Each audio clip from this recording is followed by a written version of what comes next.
இப்போ அஜித் லாக்அப் டெத்தா இருக்கட்டும், அதுக்கு குரல் கொடுத்தாரு, பார்த்தாங்க, எல்லாமே பண்ணாங்க. சுஜித் விவகாரத்துக்கு போகவே இல்லை. ஒண்ணு. திருப்பரங்குன்றம் இஷ்யூ நடந்தது, அவ்வளவு பெரிய இஷ்யூ. திருப்பரங்குன்றம் இஷ்யூன்றது பயங்கர இஷ்யூ, அதுக்கு குரல் கொடுக்கவே இல்லை. நேற்றைய தினத்துல கிறிஸ்துமஸ் விழால நம்ம அந்த சத்தீஸ்கரா இருக்கட்டும், ஒடிசால இருக்கட்டும், அந்த கிறிஸ்துமஸ் விழாக்கள் அந்த சாண்டா கிளாஸ் அந்த பொம்மை அப்புறம் அந்த அலங்காரம் எல்லாம் அடிச்சு ஒடுங்கினாங்க இந்து அமைப்பினர்.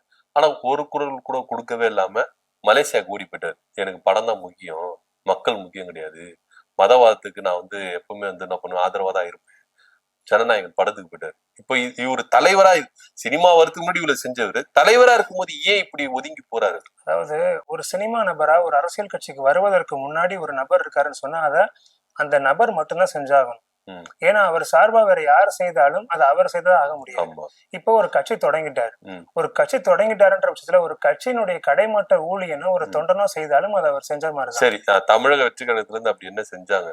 நிறைய மதுரையிலேயே கூட, நானும் மதுரைக்காரன் தான், அதே மதுரையிலேயே கூட திருப்பரங்குன்ற போராட்டம் நடத்தினதை நான் பார்த்தேன். யார் நடத்தினா? யார் தலைமையில்? தமிழக வெற்றி கழகத்தினுடைய. யார் தலைமையில் நடத்தினா? தமிழக வெற்றி கழகத்தினுடைய எல்லா தொண்டர்களுமே அங்க. ஆனா அப்படிப்பட்ட ஒரு நியூஸ் எந்த சேனல்லே வரலங்க. நான் இதே பாக்குறேன். இல்ல இதே கரூர்ல பிரச்சாரத்துல மேற்கொள்ளும் போது விஜய் பாத்ரூமுக்கு போயிட்டாரு, வெளியே வந்துட்டாரு, ஷாம்பு போடுறாரு, குளிக்கிறாரு, பல் வளர்க்கிறாரு, A to Z காட்டின மீடியாக்கள் பெரும் சர்ச்சைகளை எழுப்புது. விஜய் திருப்பரங்குன்றத்துல எந்த விவகாரமும் சொல்லலன்னு எதுனா ஒரு மீடியாக்கள் இல்ல ஒரு யூடியூப்ல கூட நீங்க எடுத்து காட்டுங்க, எங்க போராட்டம் பண்ணாங்க, யார் தலைமையில பண்ணாங்க? சரி, இவ்வளவு விஷயத்தையுமே எடுத்து காட்டின மீடியாக்கள், சர்ச்சையா பேசின மீடியாக்கள் சொல்றமே, அந்த மீடியாக்கள் ஏன் காட்டலன்னு பொதுமக்கள் கேட்டாங்கன்னு சொன்னா அதுக்கு என்ன பதில் இருக்கு? அதுதான் நானும் உங்ககிட்ட கேக்குறேன். சரி, ஓகே, நீங்க இப்படி பேசுறீங்கல்ல, ஏன் தமிழக வெற்றி கழகம் அபிஷியல் பேஜ்ல கூட போடல? எங்க எல்லா விஷயத்தையுமே அபிஷியலா சொன்னாதான் மக்கள் எல்லாம் தெரிஞ்சுக்கணும்ன்ற அவசியம் இல்லை. ஏன்னா எல்லா ஊர்லயுமே, ஏன்னா ஒரு மீட்டிங்ல சொல்லிருப்பாரு, எல்லா வீட்டுக்கும் போயிட்டுதான்ற அவசியம் கிடையாது, வீட்டுக்குள்ள போனதுக்கு அப்புறமா தான் அரசியலுக்கு வந்திருக்கேன்றதையும் சொல்லிருப்பாரு.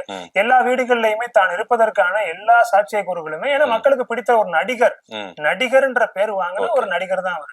சோ ஒரு ஏதாச்சும் ஒரு ஊர்ல ஒரு போராட்டம் நடக்குதுன்னு சொன்னா கட்சி துண்டை போட்டு ஒரு நிர்வாகி அங்க நிக்கிறாரு, ஒரு தொண்டர் நிக்கிறாருன்னா அது தலைவர் நிக்கிறதுக்கு சமம் தான் சொல்றாங்க.